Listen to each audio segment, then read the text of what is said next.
हरे कृष्णा, राधे राधे। कैसे हैं आप सभी लोग। मुझे उम्मीद है आप सभी लोग बहुत अच्छे होंगे, खुश होंगे और अपनी अपनी लाइफ में बहुत ही अच्छे से एंजॉय कर रहे होंगे। और हमारे राधे कृष्णा जी की कृपा, हमारे बिहारी जी की कृपा आप सभी पर खूब जम जम कर बरस रही होगी, खूब भर भर कर बरस रही होगी। ठीक है, वीडियो को एंड तक ज़रूर देखिएगा। वीडियो को लाइक, शेयर एंड सब्सक्राइब ज़रूर से कीजिएगा। Let's continue and stay connected. प्रेम से बोलिए आप सभी मेरे साथ, राधे राधे। प्रेम से बोलिए राधे राधे। ठीक है, वीडियो को शुरू करते हैं। सबसे पहले प्रार्थना कर लेते हैं। ओम नमो भगवते वासुदेवाय। ओम नमो भगवते वासुदेवाय। कृष्णं नारायणं वन्दे, कृष्णं वन्दे व्रजप्रियं, कृष्णं द्वैपायनं वन्दे, कृष्णं वन्दे प्रथासुतं। जय जय श्री राधे, जय जय श्री राधे।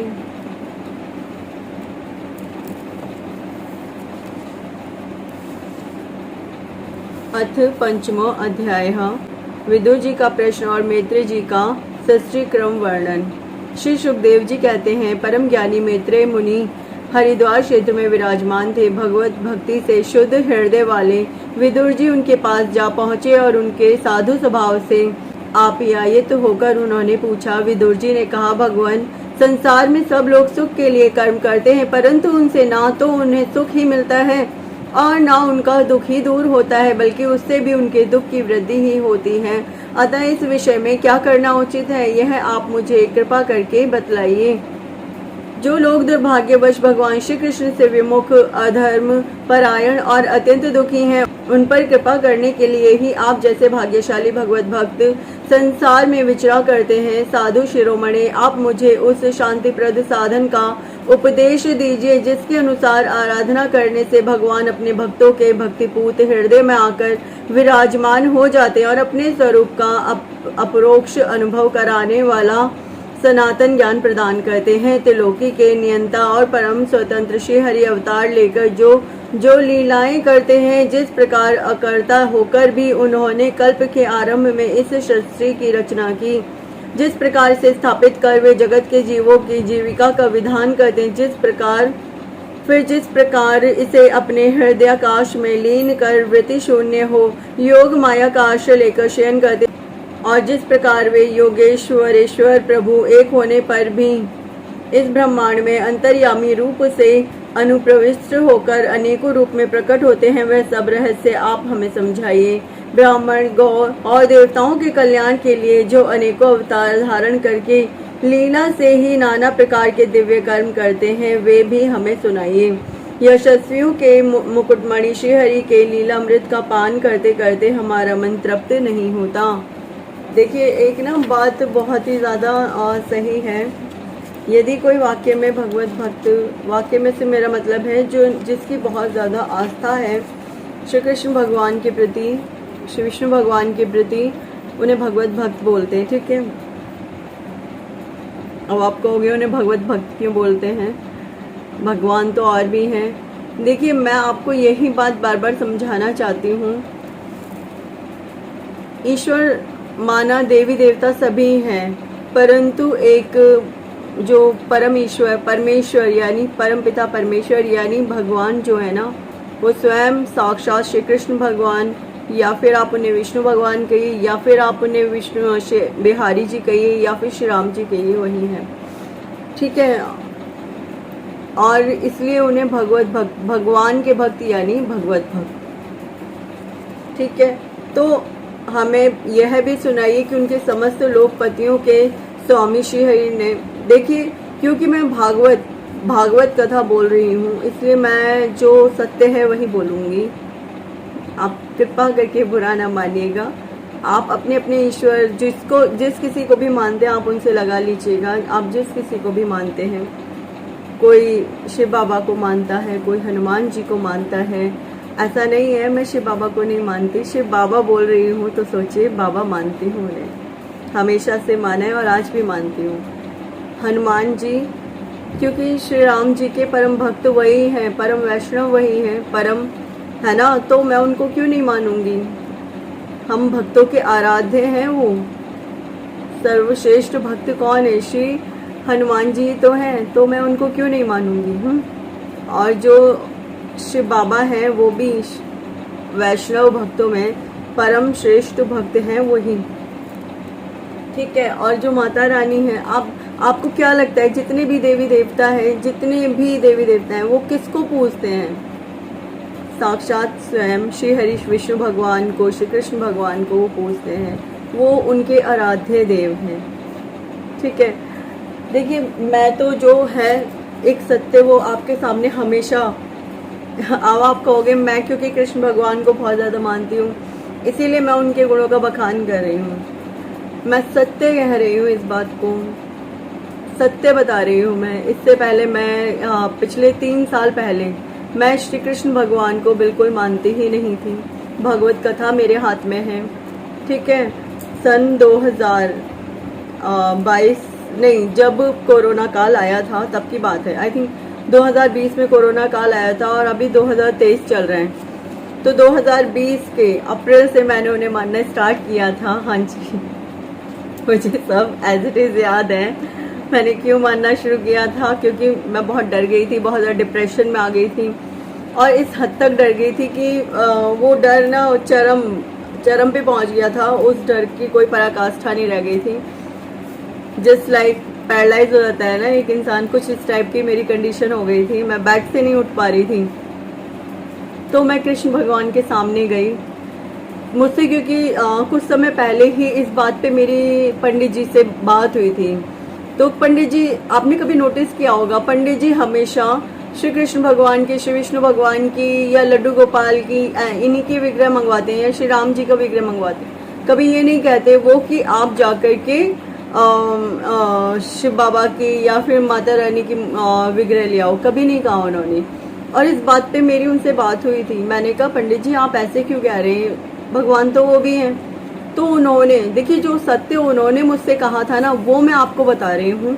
ऐसा नहीं है कि मैं अपने मुंह से कुछ भी बोले जा रही हूँ, क्योंकि वो पंडित जी हैं, तो मैं उनकी बात को बिल्कुल मान देती हूँ, सम्मान देती हूँ। ऐसा मानती हूँ कि वो सत्य बोल रहे हैं, क्योंकि पंडित जी का कार्य यही है कि जो सही है एक हमारे पद्धति के अनुसार, और वो सनातन है, मतलब जो सनातन को पूर्ण रूप से मान रहे हैं, ठीक है। तो वो सनातन में ही मानते हैं। उन्होंने मुझे पूरे तरीके से बताया। तो उन्होंने मुझे बताया कि जो शिव बाबा हैं और जो आदि शक्ति हैं, जब वो एक साथ मिलते हैं तब वो ईश्वर रूप, मतलब परमेश्वर रूप में माने जाते हैं। जो आदि शक्ति और शिव बाबा जब दोनों एक साथ मिलते हैं तो आप उन्हें भगवान मानते, वो भी भगवान है एक तरीके से, वो भी भगवान, एक तरीके से नहीं, भगवान ही है, ठीक है। लेकिन वो संहार करता है, जिसके कारण से जो मेन पूजा और मेन उसमें रखे विग्रहों में, इसलिए उनको रखा जाता है श्री विष्णु भगवान को, ठीक है। बाकी सभी देवी देवताओं को आप रख सकते हो, कोई दिक्कत नहीं है, लेकिन जो मेन विग्रह में रखा जाता है वो श्री कृष्ण भगवान या श्री विष्णु भगवान, श्री बिहारी जी, उनका रखा जाता है, ठीक है। और इसी के अलावा फिर हाँ, मैंने उनसे पूछा, मैंने कहा क्यों, ये ईश्वर नहीं है? तो उन्होंने मुझे बोला कि बेटा जो आदि शक्ति रूप होता है ना शिव बाबा का, मतलब अर्धनारीश्वर रूप, वो परमेश्वर के रूप में पूजा जाता है और वो तुम्हारे पास नहीं है। और वैसे भी वो संहार करता है, तो इसलिए उनको इस तरीके से, मतलब यहाँ पे नहीं। तो उन्होंने कुछ नहीं बोला। फिर मैंने उनसे पूछा, मैंने कहा तो फिर परमेश्वर कौन है? कहते हैं यही है श्री कृष्ण भगवान, श्री विष्णु भगवान। मैंने कहा क्यों, और क्यों नहीं है? कहते हैं कि यही है जो कुछ है। मैंने क्यों भी पूछा उनसे, तो कहते हैं कि ये पालन करता है, यही सब कुछ है, इन्हीं से ही सब कुछ रचना हुई है, सब कुछ इन्हीं के द्वारा ही रचा गया है। सर्वश्रेष्ठ परमेश्वर यही है। तभी मैंने उनकी बात नहीं मानी थी, मतलब मान ली थी एक तरीके से। उन्होंने, पंडित जी ने बोला, मैं कहा ठीक है, मैं तो शिव बाबा माता रानी को मानती हूँ, तो मैं तो उन्हीं को मानती हूँ। मैंने तो उस टाइप से मतलब बोला, तो मैंने चेंज नहीं किए हैं।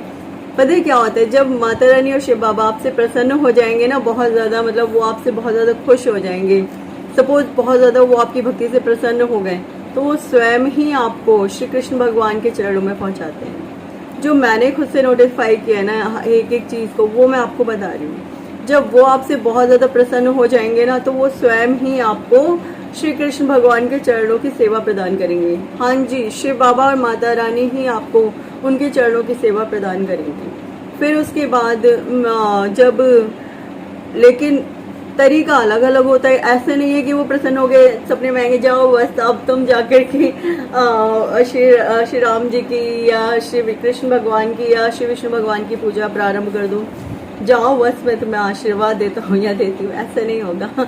कोई एक बड़ा रीजन बनेगा। जैसे उस समय कोरोना काल में सिर्फ मुझे लगता है मैं ही नहीं, उस वक्त काफी लोग इस तरफ आए थे, ठीक है। तो फिर मैंने बहुत, जब मैं परेशान हो गई, फिर मुझे पंडित जी की सारी बातें याद आई। हमारे पास श्री कृष्ण भगवान का एक विग्रह रखा था, तो मैं झट से गई वहाँ पर। मैंने, क्योंकि मेरी कंडीशन बहुत ज़्यादा ख़राब थी, मेरे घर में भी मैं कोई काम नहीं कर पा रही थी, इवन मेरी बहुत ज़्यादा कंडीशन ख़राब थी, ठीक है। तो मैं वहाँ पहुँच गई श्री कृष्ण भगवान के चरणों में। तो मैंने उनसे शर्त रखी बाकायदा, यदि आप ईश्वर हैं, भगवत कथा मेरे हाथ में है, मैं झूठ नहीं बोलती, ठीक है। यदि आप ईश्वर हैं तो मेरे को मतलब ठीक कर दीजिए। यदि आप मुझे मेरी इस कंडीशन से बाहर निकाल देंगे तो मैं आपको मान जाऊंगी, आप ईश्वर, मैं अपना सर्वस्व आपको समर्पण करूंगी। ये उस वक्त मैंने उनसे बोला। आप विश्वास करेंगे, with in 10 minutes I am okay. मैं एक नॉर्मल इंसान थी, मतलब एक ऐसी इंसान जो पूरी की पूरी डिप्रेशन में रहती थी, वो एक नॉर्मल इंसान में तब्दील हो चुकी थी। लेकिन ये सिर्फ एक ही चीज़ मांगते हैं आपसे, आपका निष्कपट और निश्चल हृदय। हाँ जी, उसमें कोई कपट नहीं हो, कोई छल ना हो किसी को लेकर के। हालांकि स्वयं ये छलिए हैं बहुत बड़े, ठीक है, बट आपसे यही उम्मीद करेंगे कि आप किसी तरीके का छल ना करें।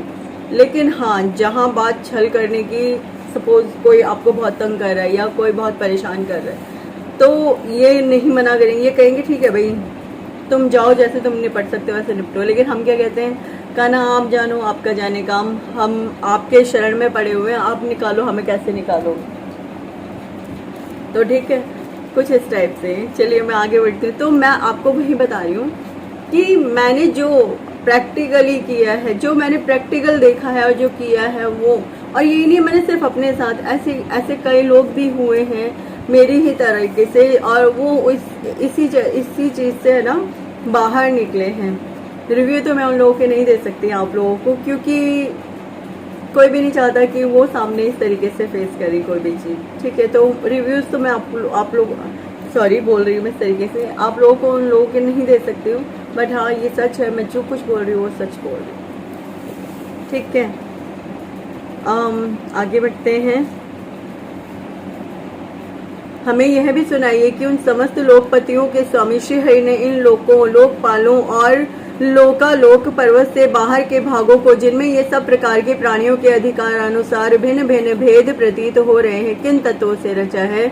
द्विजवर, उन विश्वकर्ता स्वयंभू श्री नारायण ने अपनी प्रजा के स्वभाव, कर्म, रूप और नामों के भेद की किस प्रकार रचना की है। भगवान, मैंने श्री व्यास जी के मुख से ऊंच नीच वर्णों के धर्म तो कई बार सुने, किंतु अब श्री कृष्ण कथा अमृत के प्रवाह को छोड़कर अन्य स्वल्प सुखदायक धर्मों से मेरा चित्त उब गया है। उन तीर्थ पाद श्री हरि के गुणानुवाद से तृप्त हो भी कौन सकता है।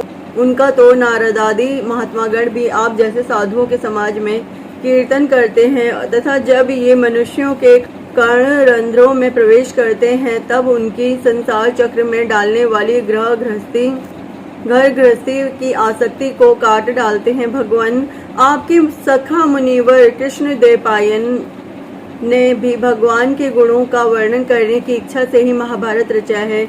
उसमें भी विषय सुखों का उल्लेख करते हुए मनुष्यों की बुद्धि को भगवान की कथाओं की ओर लगाने का ही प्रयत्न किया गया है। यह भगवत कथा की रुचि श्रद्धालु पुरुष के हृदय में जब बढ़ने लगती है तब अन्य विषयों से उसे विरक्त कर देती है। और हाँ, एक बात हो, जो भगवत भक्त होते हैं ना, वो केवल और केवल श्री हरि विष्णु भगवान के, अगर वो एक बार सत्संग में या उनके भजनों में लग जाए ना, तो उन्हें सुध नहीं रहती दुनिया की, वो भूल जाते हैं फिर सब कुछ। उन्हें केवल याद रहते हैं तो अपने प्रभु के भजन और कुछ भी नहीं इसके अलावा। ये भगवत भक्तों की एक विशेषता है। उसमें भी विशेष सुखों का उल्लेख करते मनुष्य की बुद्धि को भगवान की कथाओं की ओर लगाने का ही प्रयत्न किया गया है। यह भगवत कथा की रुचि श्रद्धालु पुरुष के हृदय में जब बढ़ने लगती है तब अन्य विषयों से उसे विरक्त कर देती है। वह भगवत चरणों के निरंतर चिंतन से आनंद मग्न हो जाता है और उस पुरुष के सभी दुखों का तत्काल अंत हो जाता है। मुझे तो उन शोचनियों के शोचनीय अज्ञानी पुरुषों के लिए निरंतर खेद रहता है जो अपने पिछले पापों के कारण श्री हरि की कथाओं से विमुख रहते हैं। हाय काल भगवान उनके अमूल्य जीवन को काट रहे हैं और वे वाणी दे और मन से व्यर्थ वाद विवाद, व्यर्थ चेष्टा और व्यर्थ चिंतन में लगे रहते हैं। मैत्रेय जी, आप दीनों पर कृपा करने वाले हैं। अतः भौरा जैसे फूलों में से रस निकाल लेता है, उसी प्रकार इन लौकिक कथाओं में से इनकी सारभूता परम कल्याणकारी पवित्र कीर्ति श्री हरि की कथाएं छाटकर हमारे कल्याण के लिए सुनाइए। उन सर्वेश्वर के नए संसार की उत्पत्ति, स्थिति और संहार करने के लिए अपनी माया शक्ति को स्वीकार कर रामकृष्ण आदि अवतारों के द्वारा जो अनेकों अलौकिक लीलाएं की हैं वे सब मुझे सुनाइए। श्री शुकदेव जी कहते हैं, जब विदुर जी ने जीवों के कल्याण के लिए इस प्रकार प्रश्न किया तब तो मुनिश्रेष्ठ भगवान मैत्रेय जी ने उनकी बहुत बड़ाई करते हुए यूं कहा। श्री मैत्रेय जी बोले, साधु स्वभाव विदुर जी, आपने सब जीवों पर अत्यंत अनुग्रह करके यह बड़ी अच्छी बात पूछी है। आपका चित्त तो सर्वदा श्री भगवान में ही लगा रहता है, तथापि इस संसार में भी आपका बहुत सुयश फैलेगा। आप श्री व्यास जी के औरस पुत्र हैं, इसीलिए आपके लिए यह कोई बड़ी बात नहीं है कि आप अनन्य भाव से सर्वेश्वर श्री हरि के ही आश्रित हो गए हैं। आप प्रजा को दंड देने वाले भगवान यम ही हैं। मांडव्य ऋषि का श्राप होने के कारण ही आपने श्री व्यास जी के वीर्य से उनके भाई विचित्र वीर्य की भोग पत्नी दासी के गर्भ से जन्म लिया है। आप सर्वदा ही श्री भगवान और उनके भक्तों को अत्यंत प्रिय हैं, इसलिए भगवान निज धाम पधारते समय मुझे आपको ज्ञान उपदेश करने की आज्ञा दे गए हैं। इसलिए अब मैं जगत की उत्पत्ति, स्थिति और लय के लिए योग माया के द्वारा विस्तारित हुई भगवान की विभिन्न लीलाओं का क्रमशः वर्णन करता हूँ। सृष्टि रचना के पूर्व समस्त आत्माओं के आत्मा एक पूर्ण परमात्मा ही थे, न दृष्टा था न दृश्य। सृष्टि काल में अनेकों वृत्तियों के भेद से जो अनेकता दिखाई पड़ती है वह भी वही थे। क्योंकि उनकी इच्छा अकेले रहने की थी, वे ही दृष्टा होकर देखने लगे, परंतु उन्हें दृश्य दिखाई नहीं पड़ा, क्योंकि उस समय वे ही अद्वितीय रूप से प्रकाशित हो रहे थे। ऐसी अवस्था में वे अपने को असत के समान समझने लगे। वस्तुतः वे असत नहीं थे, क्योंकि उनकी शक्तियां ही सोई थी, उनके ज्ञान का लोप नहीं हुआ था। यह दृष्टा और दृश्य का अनुसंधान करने वाली शक्ति ही कार्य कारण रूपा माया है। महाभाग विदुर जी, इस भावाभाव रूप अनिवर्चनीय माया के द्वारा ही भगवान ने इस विश्व का निर्माण किया है। काल शक्ति से जब यह त्रिगुणमयी माया शोभ को प्राप्त हुई तब उन इंद्रियातीत चिन्मय परमात्मा ने अपने अंश पुरुष रूप से उसमें चिदाभास रूप बीज स्थापित किया। तब काल की प्रेरणा से उस अव्यक्त माया से महतत्व प्रकट हुआ। वह मिथ्या ज्ञान का नाशक होने के कारण विज्ञान स्वरूप और अपने में सूक्ष्म रूप से स्थित प्रपंच की अभिव्यक्ति करने वाला था। फिर चिदाभास गुण और काल के अधीन उस महतत्व ने भगवान की दृष्टि पड़ने पर इस विश्व की रचना के लिए अपना रूपांतर किया। महतत्व के विकृत होने पर अहंकार की उत्पत्ति हुई, जो कार्य, अधिभूत, कारण, अध्यात्म और कर्ता, अधिदेव रूप होने के कारण भूत, इंद्रिय और मन का कारण है। वह अहंकार वैकारिक, सात्विक, तेजस, राजस और तामस भेद से 3 प्रकार का है। अतः अहम तत्व में विकार होने पर वैकारिक अहंकार से मन और जिनसे विषयों का ज्ञान होता है वे इंद्रियों के अधिष्ठाता देवता हुए। तेजस अहंकार से ज्ञानेंद्रियां और कर्म इंद्रियां हुई तथा तामस अहंकार से सूक्ष्म भूतों का कारण शब्द तन्मात्र हुआ और उससे दृष्टांत रूप में आत्मा का बोध कराने वाले आकाश उत्पन्न हुआ। भगवान की दृष्टि जब आकाश पर पड़ी तब उससे फिर काल, माया और चिदाभास के योग से स्पर्श तन्मात्र हुआ और उसके विकृत होने पर उससे वायु की उत्पत्ति हुई। अत्यंत बलवान वायु ने आकाश के सहित विकृत होकर रूप तन्मात्र की रचना की और उससे संसार का प्रकाशक तेज उत्पन्न हुआ। फिर परमात्मा की दृष्टि पड़ने पर वायु युक्त तेज ने काल, माया और चिदंश के योग से विकृत होकर रस तन्मात्र के कार्य जल को उत्पन्न किया। तदंतर तेज से युक्त जल ने ब्रह्म का दृष्टिपात होने पर काल, माया और चिदंश के योग से गंध गुणमयी पृथ्वी को उत्पन्न किया। विदुर जी, इन आकाश आदि भूतों में से जो जो भूत पीछे पीछे उत्पन्न हुए हैं उनमें क्रमशः अपने पूर्व भूतों के गुण भी अनुगत समझने चाहिए।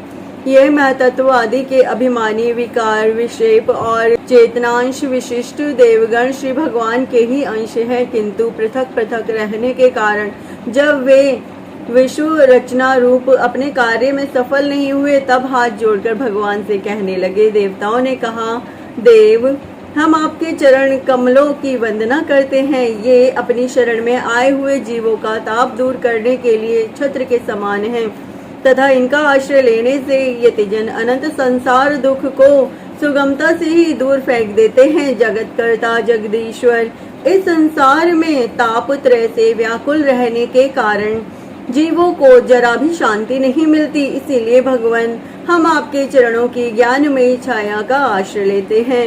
मुनिजन, एकांत स्थान में रहकर आपके मुख कमल का आश्रय लेने वाले वेद मंत्र रूप पक्षियों के द्वारा जिनका अनुसंधान करते रहते हैं तथा जो संपूर्ण पापनाशिनी नदियों में श्रेष्ठ श्री गंगा जी के उद्गम स्थान है, आपके उन परम पावन पाद पद्मों का हम आश्रय लेते हैं।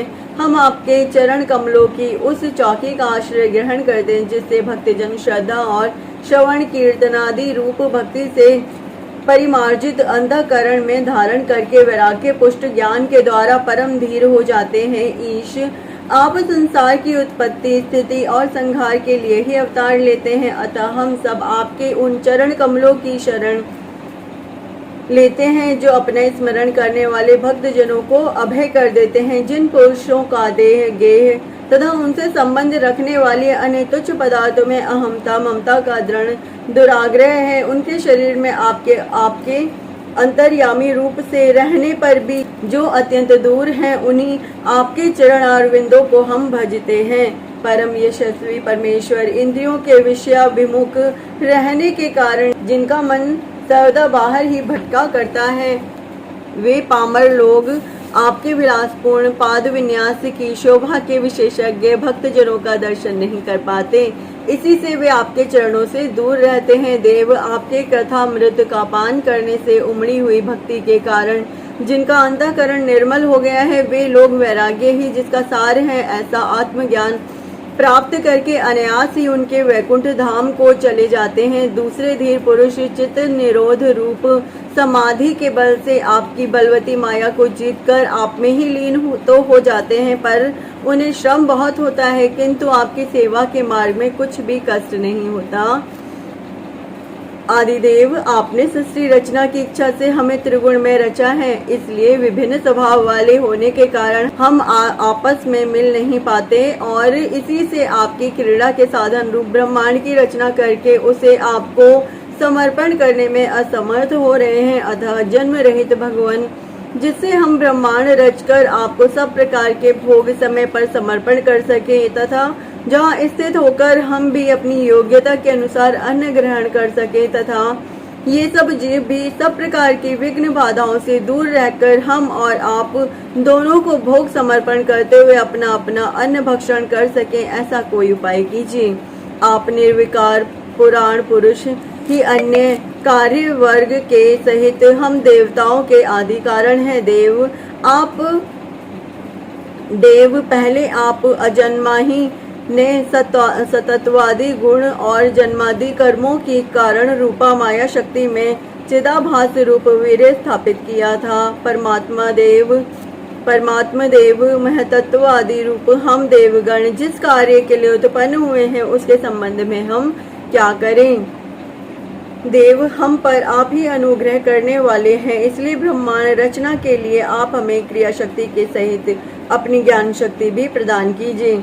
इति श्रीमद्भागवते महापुराणे पारमहंस्यायां संहितायां तृतीय स्कंधे पंचमो अध्यायः।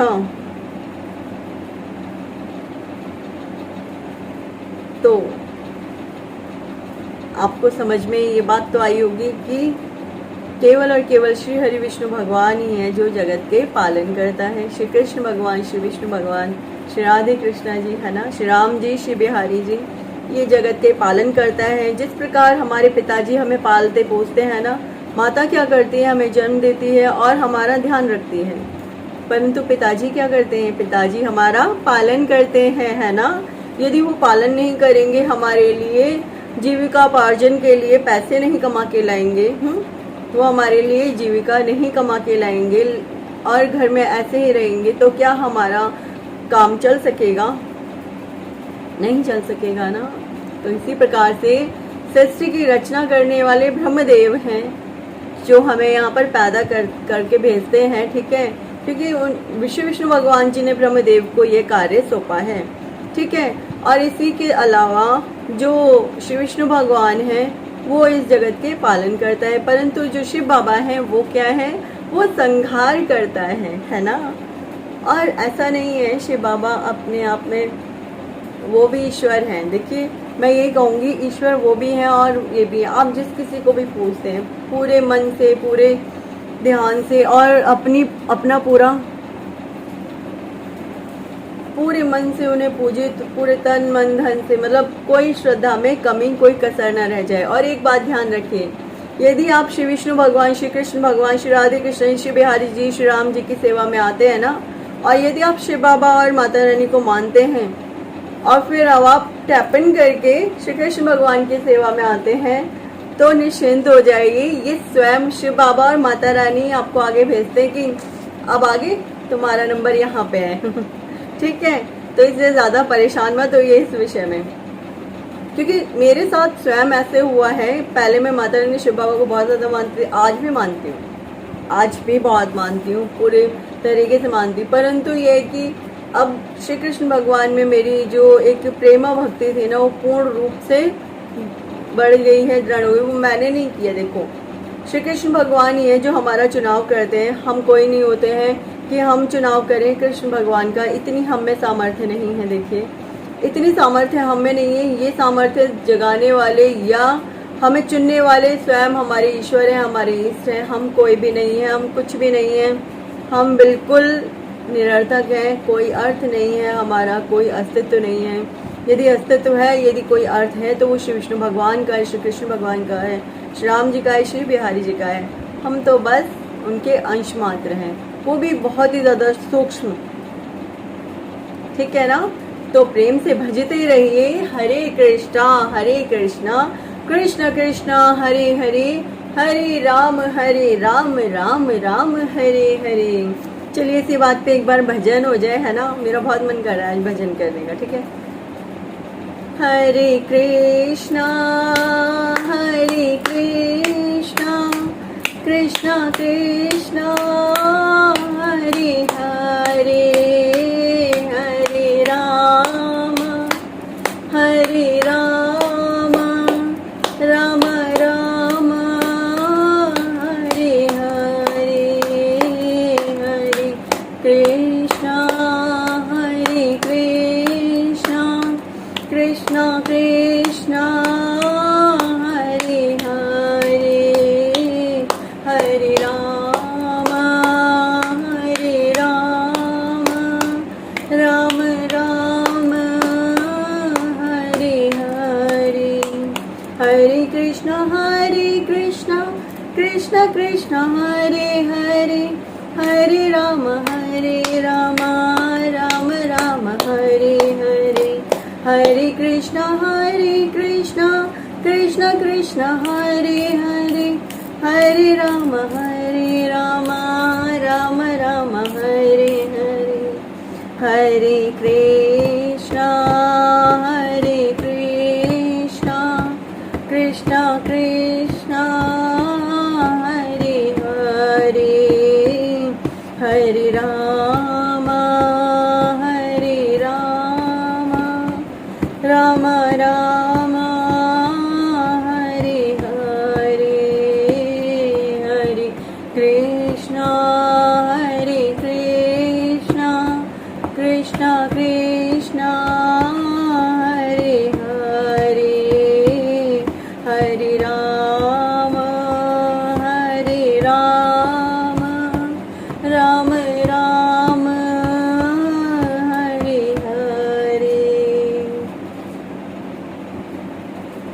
देखिए, कुछ यूं बनिए, कोई देखे आपको सामने से तो उससे लगे कि आप इस जगत के अंदर रह रहे हैं, अपूर्ण रूप से भौतिकता के अंदर हैं।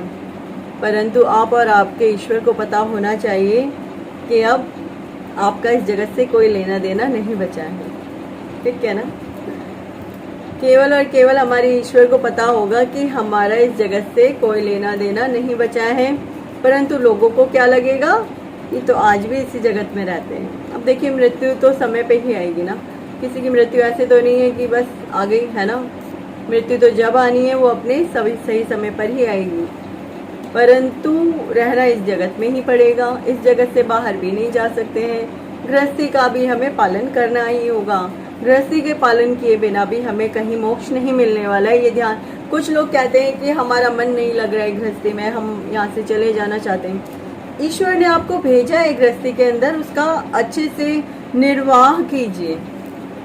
हाँ जी, उसे ऐसे ही नहीं है कि आपको ईश्वर ने एक वरदान स्वरूप एक अच्छी गृहस्थी दी है तो उस गृहस्थी को बिल्कुल उसी के अनुरूप मानिए। यदि कोई आपको ये अलाउड नहीं कर रहे कि नहीं, आपके परिवार में श्री कृष्ण भगवान को कोई पूजने नहीं दे रहा है, तो उनको ये दिखाइए आप उनको बिल्कुल नहीं पूज रहे हो, बिल्कुल आपने छोड़ दिया है कृष्ण भगवान को, उनको ये दिखाइए। परंतु आपने अपने मन में तो श्री कृष्ण भगवान को धारण कर रखा है ना। हमें किसी को बताने की जरूरत ही क्या है? क्यों समाज को दिखाना है? क्यों संसार को दिखाना है? दिखाना है तो स्वयं को दिखाइए, अपने ईश्वर को दिखाइए। एक बार एक छोटी सी कहानी है इसी बात को लेकर के। हाँ, थोड़ी वीडियो लंबी हो गई, परंतु कोई बात नहीं। एक छोटी सी कहानी है। एक बार एक पंडित जी कह सकते हैं आप। एक बार एक पंडित जी वो उन अपने बेटे से कहने लगे कि बेटा, आपसे तुम रोज सुबह उठ करके ना, कोई उन्होंने मंत्र वगैरह दिया अपने बेटे को करने के लिए, कोई पुस्तक दी कि ये भगवान जी की पुस्तक है, रोज सुबह उठ करके तुम ये पुस्तक पढ़ोगे। तो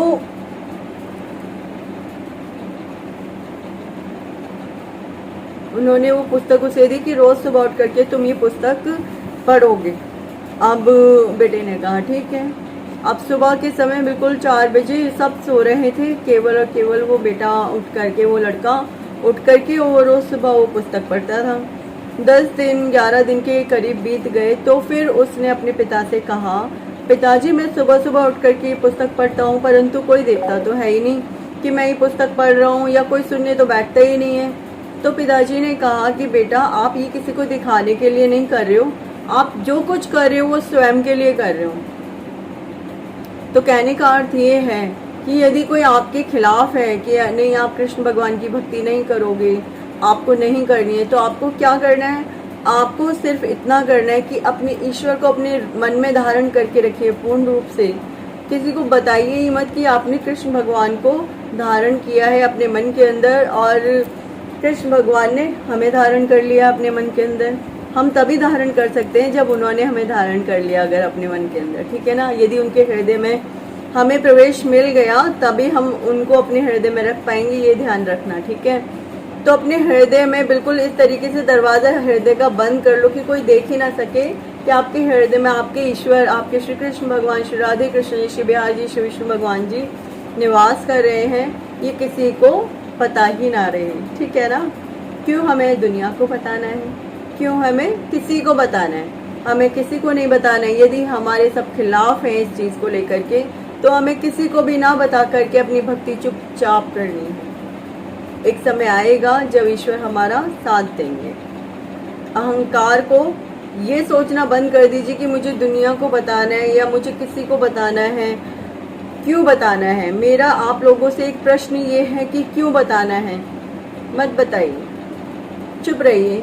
यदि कोई आपकी भक्ति को सपोर्ट नहीं कर रहा है, यदि आपको कोई अपनी भक्ति के अंतर्गत सपोर्ट नहीं कर रहा है, आगे नहीं बढ़ने दे रहा है, तो बिल्कुल उनके सामने अपनी भक्ति का बखान करना ही बंद कर दो। अहंकार मिटेगा, अहंकार नष्ट होगा, तभी भक्ति ऊपर उठेगी, ठीक है ना। ठीक है, इसी के साथ प्रेम से बोलिए मेरे साथ, राधे राधे। प्रेम से बोलिए राधे राधे। हरे कृष्णा, राधे राधे, राधे कृष्ण।